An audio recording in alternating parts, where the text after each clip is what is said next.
Welcome to Shrabani's Odyssey. তো আজকে হচ্ছে আমরা আপুদের বাড়ি থেকে আমার নানু বাড়িতে চলে যাব।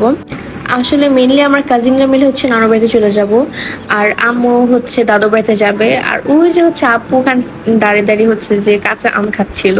আর এই 2 দিনে আমরা আসলে এত ভালো মানে ফ্রেন্ডের মতো হয়ে গিয়েছিলাম, এত ক্লোজ হয়ে গিয়েছিলাম, মনে হচ্ছিলাম যে আপুদের বাড়িতে আমরা এই ফার্স্ট টাইম গিয়েছি। তো নানু বাড়ি থেকে এসেই হচ্ছে যে আমরা পুকুর পাড়ে চলে যাই একটু ঠান্ডা বাতাসে বসার জন্য, যেহেতু অনেক গরম ছিল। তখনই চোখ পড়লো পুকুর পাড়ে থাকা আম গাছগুলোর দিকে, আর সেখান থেকে এরকম অসংখ্য ছোট ছোট আম নিচে পড়ে রয়েছিল। আর হুট করে প্ল্যান করলাম যে আমরা চড়ুইভাতি করবো। এই হচ্ছে আমাদের সব কিছু, আর এরপর আমি আপনাদেরকে সব সুন্দর মতো দেখাবো। তারপর ওখানে কিছু রাখার জন্য বা আমরা যেসব জিনিস মানে নিয়ে গিয়েছিলাম ওগুলোকে সুন্দর মতো একটু সাজিয়ে রাখার জন্য হচ্ছে কলা গাছের পাতা দরকার ছিল। তো এই জন্য হচ্ছে আমরা কলা গাছের পাতা নিয়ে নিচ্ছিলাম। আর আমরা আজকে খাবারটাও খাবো হচ্ছে কলা পাতায়, কোনো প্লেটে আমরা খাবার খাবো না আজকে।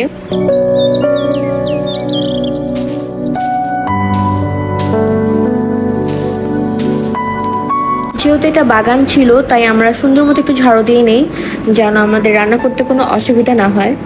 আর এই ছিল আমাদের রান্নার সামগ্রী। আর একে একে হচ্ছে এখন আমরা রান্না বান্না সব শুরু করে দিয়েছি। প্রথমেই হচ্ছে আমরা সুন্দর মতো ওই চাল ডালগুলোকে ধুয়ে নিচ্ছিলাম।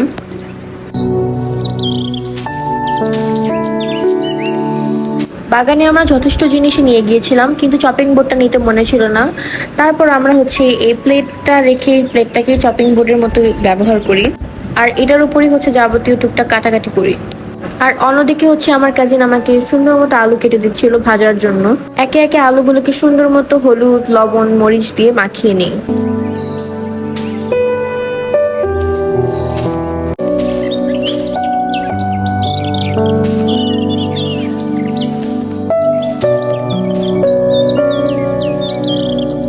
অন্যদিকে আমার কাজিন আর ওর ফ্রেন্ড মানে নিপা, ওরা দুজন মিলে হচ্ছে সুন্দর মতো সবগুলো আম ছুলে নিচ্ছিল, আর ছুলে হচ্ছে ওরা আম মাখা করছিল।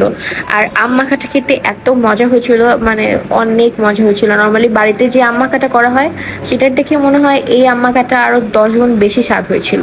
আবার আমার ছোট বোন হচ্ছে এই মরিচটাকে পুড়িয়ে এনেছিল, যার জন্য এই মরিচটা দিয়ে আমটা মাখানোর পরে হচ্ছে আরো বেশি ভালো লাগছিল।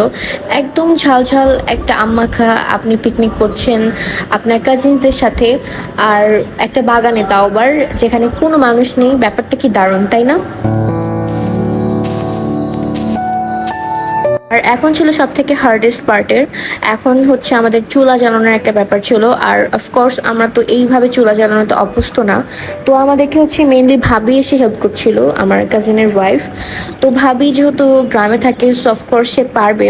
আর ভাবি আসলে অনেক হেল্পফুল ছিল আমাদেরকে, সবকিছু রান্নার সব সামগ্রী, খড়ি, তারপরে জাল দেওয়ার সব কাঠ, সবকিছু ভাবি এনে দিয়েছিল। তারপর ভাবি বারবার এসে দেখছিল যে সবকিছু ঠিক আছে কিনা। আর সব প্রস্তুতি শেষে এখন হচ্ছে আমাদের রান্নার পালা, আর আপনারা হচ্ছে আমাদের সাথে আমাদের রান্নাটাকে এনজয় করতে থাকেন।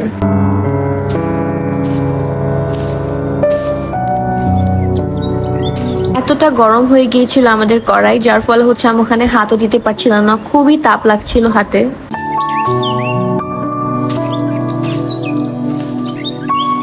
আমরা কাজিনদের ভিতরে কেউই মাছ পছন্দ করি না, তাই হচ্ছে আমরা একটা মাছ এনেছি। আর ওদিকে চুলা যতক্ষণ আলু ভাজা হচ্ছে ততক্ষণ হচ্ছে আমরা মাছটাকে সুন্দর মতো মাখিয়ে নিচ্ছিলাম।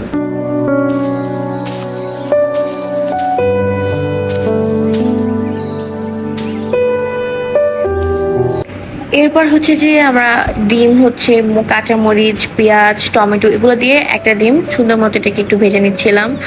আর এখানে আসলে এত সুন্দর বাতাস ছিল, এত গরমের ভিতরেও যে এত সুন্দর বাতাস, মানে একটা ঠান্ডা হাওয়া বইছিল। আর ওদিন হচ্ছে একটু রোদও কমে গিয়েছিল, একটু আকাশটা একটু মেঘলা মেঘলা ছিল। তো যেহেতু এটা পুকুর পাড়ের বাগান ছিল বা পুকুর পাড় সামনে হচ্ছে পুকুর, তো এখানে হচ্ছে আশপাশে অনেক মানুষ আসছিল আর এসে হচ্ছে দেখছিল।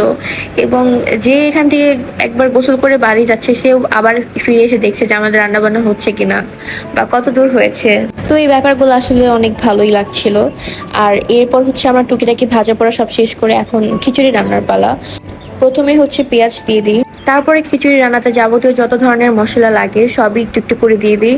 আর এটা দেখে কেউ প্লিজ জাজ করবে না যে খিচুড়িতে এভাবে রান্না করে না, এটা আমরা বোনের ভিতরে করছি। আমরা হয়তো বা পারফেক্টলি করি নাই, বিকজ আমরা সবকিছু নিয়ে এখানে আসি নাই, আমরা যাই এনেছি তার ভিতরে হচ্ছে সবকিছু করার ট্রাই করছিলাম। আর তার কিছুক্ষণ পরে হচ্ছে যে আমরা ডাল চালটাও দিয়ে দিই। আর ডাল চাল দিয়ে যতক্ষণ আমি ওটাকে ভেজে নিচ্ছিলাম ততক্ষণ হচ্ছে আমার কাজিন একটা আপেলও এনেছিল, তো ও সেই আপেলটাকেও কেটে নেয় আর আমাকে হচ্ছে খাইয়ে দিচ্ছিল। পাশে হচ্ছে আমি রান্না করছিলাম। আর এরপরে হচ্ছে আমি খিচুড়িতে পরিমাণ মতো পানি দিয়ে সেটাকে সুন্দর মতো ঢেকে রাখি।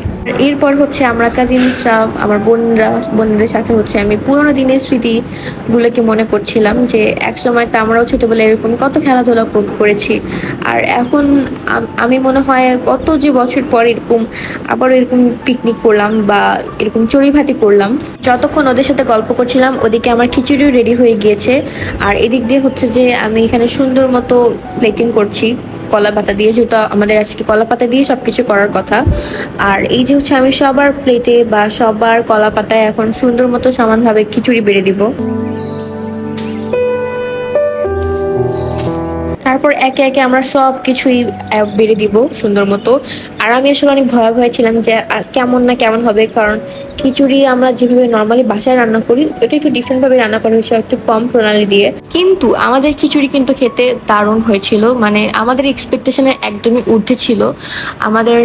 আমাদের এখানে আইটেম ছিল মাছ ভাজা, তারপরে ডিম ভাজা, আর আলু, তারপরে শসা, লেবু, আম, টমেটো, মানে টুকটাক ও মরিচও ছিল। তো টুকটাক আমরা সবকিছুরই আয়োজন করেছি। আর লাস্টে এটা আসলে খেতে অনেক দারুণ হয়েছে। আমরা প্রত্যেকে তো খেয়েছি এবং বাড়ির সবাইকে এক চামচ করে হলেও খাইয়েছি। আজকের ভিডিওটা কেমন লাগলো এবং আমার ভিডিও দেখে কার কার ছোটবেলার স্মৃতি আবারও মনে পড়ে গেল কমেন্ট করে বলতে কিন্তু কেউ ভুলবেন না। So thanks for watching. আর যদি ভিডিওটা ভালো লাগে থাকে তাহলে অবশ্যই like, follow, share and subscribe করতে কিন্তু ভুলবেন না।